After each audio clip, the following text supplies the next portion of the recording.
Alhamdulillah wassalatu wassalamu ala Rasulillah nabiyina Muhammadin wa alihi wa sahbihi wa man walah. Asyhadu an la ilaha illallah wahdahu la syarikalah wa asyhadu anna Muhammadan abduhu wa rasuluhu amma ba'd. Di zaman ini banyak orang mencari kesehatan. Bahkan kalau di dunia barat, bagi mereka kesehatan itu segala-galanya. Makanan serba steril. Demikian pula pakaian dan yang lainnya. Mereka sangat memperhatikan sekali masalah kesehatan. Akan tetapi sebetulnya kalau kita perhatikan, Islamlah yang paling memperhatikan kesehatan. Siapa saja yang mempelajari sunnah Nabi, dia akan dapatkan bahwa asal ataupun kaidah-kaidah kesehatan itu sudah diajarkan oleh Nabi Shallallahu Alaihi Wasallam. Lihat saja bagaimana Nabi SAW dalam mempraktekkan kesehatan dalam kehidupan sehari-hari. Dalam tata cara makan, Allah Subhanahu wa Ta'ala memberikan kaidah kesehatan. Allah berfirman, wa kulu washrabu wa la tusrifu. Makanlah dan minumlah dan jangan berlebihan. Kata Ibnu Katsir, ayat ini berbicara tentang setengah ayat ini berbicara tentang ilmu kesehatan secara keseluruhan. Dalam firman-Nya, wa kulu washrabu wa la tusrifu. Makan dan minumlah, jangan berlebihan.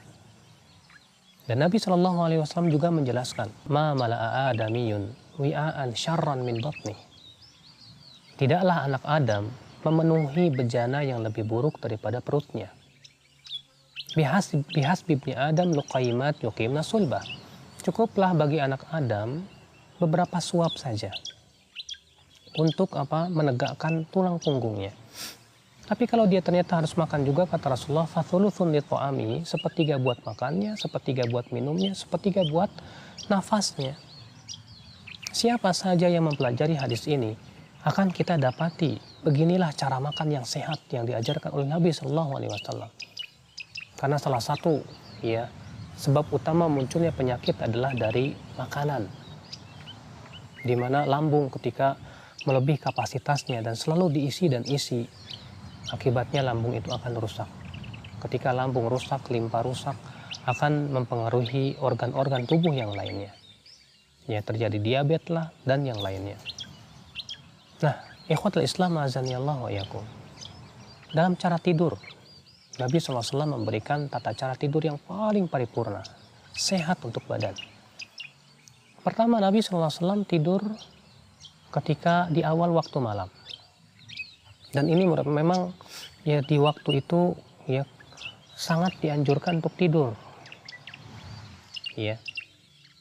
Kenapa? Karena apabila seseorang tidur selalu larut malam, itu akan mempengaruhi pekerjaan organ-organ tubuh, terutama jantungnya. Demikian pula hatinya. Sehingga orang yang senantiasa tidur kemalaman pasti akan menimbulkan berbagai macam penyakit. Tapi Nabi SAW ternyata menganjurkan umatnya untuk tidur di waktu awal malam. Makanya kata Rasulullah,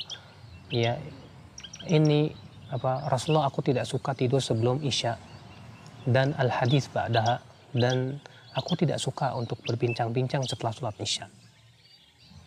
Makanya Rasulullah SAW menganjurkan umatnya untuk tidur di awal malam. Sudah begitu tata cara tidur Nabi paling sehat. Beliau tidur di atas rusuk yang kanan. Kenapa demikian? Karena kalau kita tidur di atas rusuk yang kiri, maka itu akan memperberat kerja jantung kita. Bahkan bisa jadi makanan yang ada dalam lambung bisa tumbah ke jantung, sehingga akhirnya bisa merusak pekerjaan jantung itu sendiri. Maka Rasulullah pun tidur di atas rusuk yang kanan. Semua dokter di barat, di timur berkata bahwa tidur yang paling sehat adalah tidur di atas rusuk yang kanan. Subhanallah. Al-Imam Ibnu Qayyim rahimahullah dalam kitab Ighatsatul Lahfan, ketika menyebutkan tentang pokok-pokok kesehatan, beliau berkata bahwa ketahuilah bahwa pokok kesehatan di dalam untuk tubuh manusia ada tiga poros, dan itu ditunjukkan oleh Al-Quran dan hadis. Apa itu? Yang pertama yaitu menjaga stamina. Yang kedua tidak mengkonsumsi makanan-makanan yang bisa merusak tubuh. Yang ketiga, berusaha untuk mengeluarkan dari tubuh kita unsur-unsur yang bisa merusak. Adapun yang pertama, menjaga stamina, maka itu ditetapkan oleh Al-Quran dan hadis. Orang yang sakit diperbolehkan ia tidak berpuasa. Untuk apa? Untuk menjaga staminanya, sehingga tidak semakin lemah ketika menghadapi penyakit. Ya. Adapun yang kedua, tidak mengkonsumsi sesuatu yang bisa merusak tubuh. Allah mengharamkan arak dan mengharamkan semua yang bisa berbahaya untuk tubuh. Mengkonsumsi racun. Ya. Maka ya akhul Islam azani Allah wa iyyakum.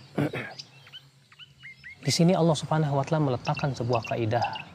Apabila ada sesuatu yang lebih besar bahayanya daripada manfaatnya, maka lebih dikedepankan bahaya dan tinggalkan itu. Allah berfirman, yas'alunaka 'anil khamri wal maisir. Mereka bertanya kepadamu tentang arak dan judi. Qul, katakan, fihima itsmun kabir. Padanya ada dosa besar. Ya. Wa manafi'u linnas, tapi ada manfaat-manfaat untuk manusia. Wa itsmuhuma akbaru min naf'ihima. Tapi dosanya, bahayanya lebih besar daripada manfaatnya. Maka Allah haramkan arak. Ketika Allah haramkan arak, ya karena itu mudaratnya lebih besar. Itu menunjukkan akhi kepada kaidah kesehatan. Apa itu? Jangan mengkonsumsi sesuatu yang bisa merusak tubuh kita. Terkadang kita tidak peduli apakah makanan yang kita masukkan ke mulut kita itu berbahaya atau tidak. Apalagi di zaman sekarang makanan banyak tercampur dengan SMSG, dengan sesuatu yang terkadang itu bisa merusak tubuh, ya, otak dan yang lainnya. Ya, bahkan ada sebagian makanan seperti ikan-ikan yang dipoles dengan zat-zat untuk mayat. Subhanallah. Kemudian yang kaidah yang ketiga kata Ibnu Qayyim yaitu mengeluarkan unsur yang rusak dari tubuh kita. Dalilnya apa? Nabi SAW berbekam mengeluarkan darah yang panas dari tubuh kita. Karena itu bisa merusak tubuh, maka dibekam. Nabi SAW juga mempraktikkan untuk supaya muntah. Makanya muntah sangat dianjurkan.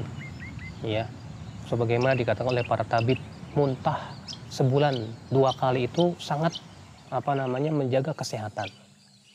Ya, menghindari penyakit kusta dan yang lainnya. Muntah mengeluarkan unsur yang rusak. Makanya disebutkan dalam hadis Jarir, anna Nabi SAW qa'a, bahwa Nabi SAW muntah. Fatawadda'a, kemudian setelah itu Rasulullah berwudu. Ya, mengeluarkan zat yang rusak dari tubuh kita. Subhanallah, ternyata kaidah kesehatan ini sudah diajarkan oleh Nabi kita, oleh sunnah Rasul Sallallahu Alaihi Wasallam. Cobalah kita ya akhul Islam, kita lihat bagaimana kehidupan Nabi SAW. Ya, dalam masalah hubungan badan, maka Nabi SAW mengajarkan kepada kita supaya tidak berlebihan, tapi juga tidak kurang. Karena berlebihan, koitus, ya, itu akan menyebabkan penyakit. Kurang pun juga akan menyebabkan penyakit. Demikian pula akhul Islam azani Allah wa iyyakum, penyakit-penyakit hati itu bisa berpengaruh kepada badan. Maka Rasulullah menyuruh kita bersabar, tawakal, jangan marah, jangan banyak tertawa. Itu semua karena bisa merusak anggota tubuh kita, ya, organ tubuh kita. Kata Rasulullah, iyyakum wa kasratal dhahik, jauhi oleh kamu banyak tertawa, karena itu bisa mematikan hati. Ternyata benar, orang yang banyak tertawa bisa mengeraskan jantungnya, sehingga berakibat akan merusak. Ya, kebanyakan marah itu akan bisa merusak organ hati. Demikian pula kebanyakan bersedih akan bisa merusak organ limpa. Maka Islam datang untuk apa? Ketika kesedihan kita serahkan kepada Allah, sehingga kita tidak terlalu bersedih. Kita tawakal kepada Allah sehingga kita tidak stres dalam hidup kita. Ya, disuruh kita berzikir supaya hati kita tenang. Semua itu ya akhi menjaga keseimbangan tubuh. Tapi tentu ingat, tujuan itu semua yang paling utama adalah kehidupan akhirat, bukan kehidupan dunia. Maka dari itu ya akhi azani Allah wa iyyakum, sunnah Nabi memang sehat. Siapa saja yang mempelajari sunnah Nabi, pasti insya Allah dia akan sehat. maka hidupkanlah sunnah Nabi, pelajarilah sunnah Nabimu. Selain itu bermanfaat untuk duniamu, yang paling utama adalah kehidupan akhirat ya kita semuanya. Subhanakallah bihamdika asyhadu an la ilaha illa ant astaghfiruka wa atubu ilaik. Wassalamualaikum warahmatullahi wabarakatuh.